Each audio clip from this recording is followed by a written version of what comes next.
Hello. We're back again with Making a Difference, and I have to confess something at the opening of this show, and that is that I'm having an awful lot of fun doing these. One of the things they do for me is they give me an excuse to go back and meet people that I haven't talked to in a long time and find out what they've been up to. In fact, one of my abiding interests is why people do what they do. And tonight we have a guy about whom that is asked an awful lot, a fellow by the name of John Lee Johnson, whom I've known for, I've been trying to figure that out, John Lee, while we're sitting here, but I think it's 14 years. Only 3 years, David. Yeah. Only 3 years? I'm not that old. You're not that old? Okay. Well, I've known you for 14 years, whether you want to admit it or not. We first met in 1968, and I see you, you know, the way a lot of people do, but I really haven't had a chance to sit down and talk to you in about 12 years. So this is our chance.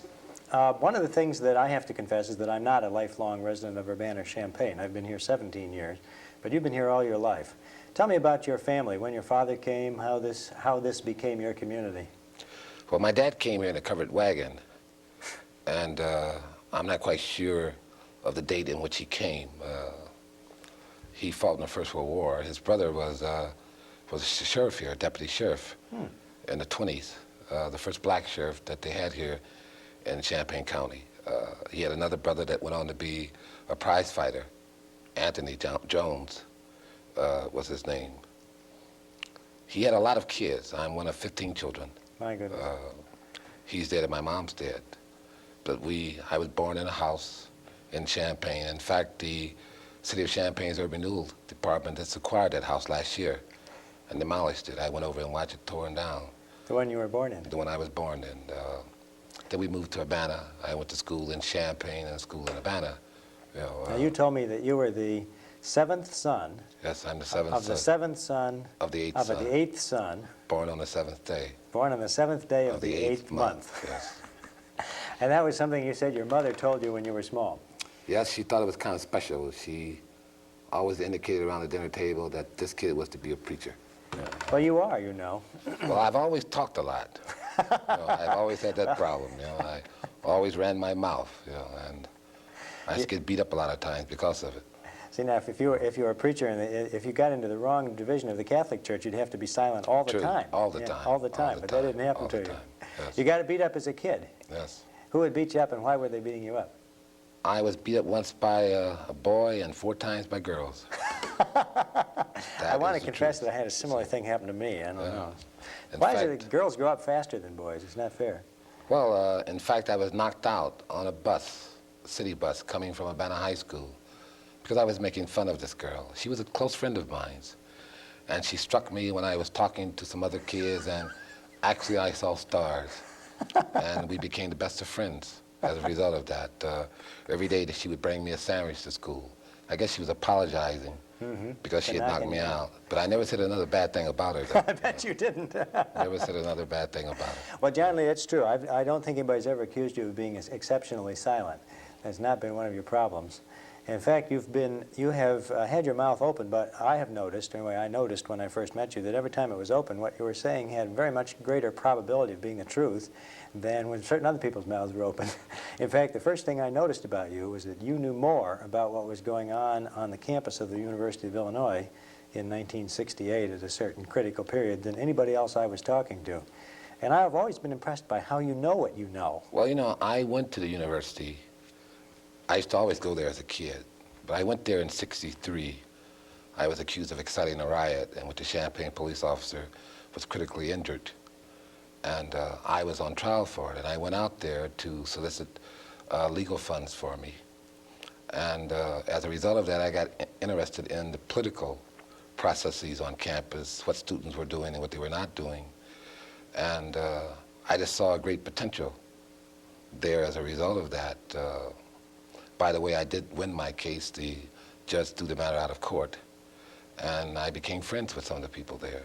And I noticed this gigantic city that was going on just south of my neighborhood. And I'd never looked at it as a city before, and never realized the impact that the University of Illinois was having on my community and the city as a whole. As a result of that, I start asking questions and trying to find out who done what.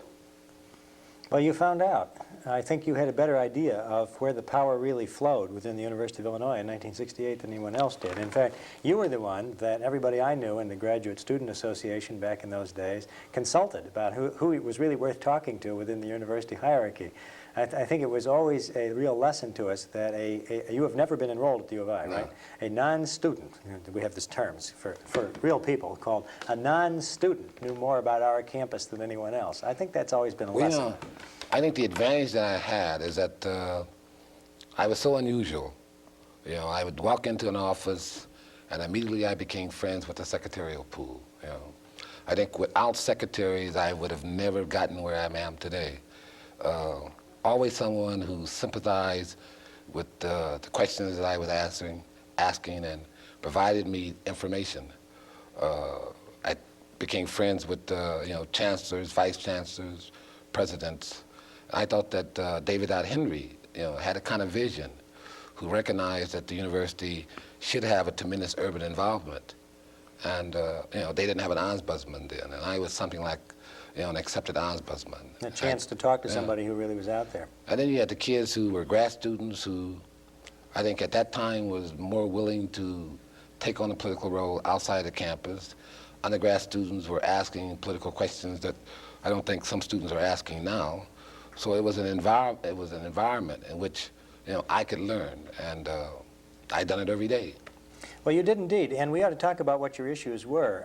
I think it's worth pointing at the outset that you are a consummate teacher, a self-taught teacher of yourself and others of how power indeed flows within communities in the university and in the community you live in. But let's look at some of the issues you were worried about in those days. You grew up in this community, and we talked on the way over here about your budding interest in housing, just one issue.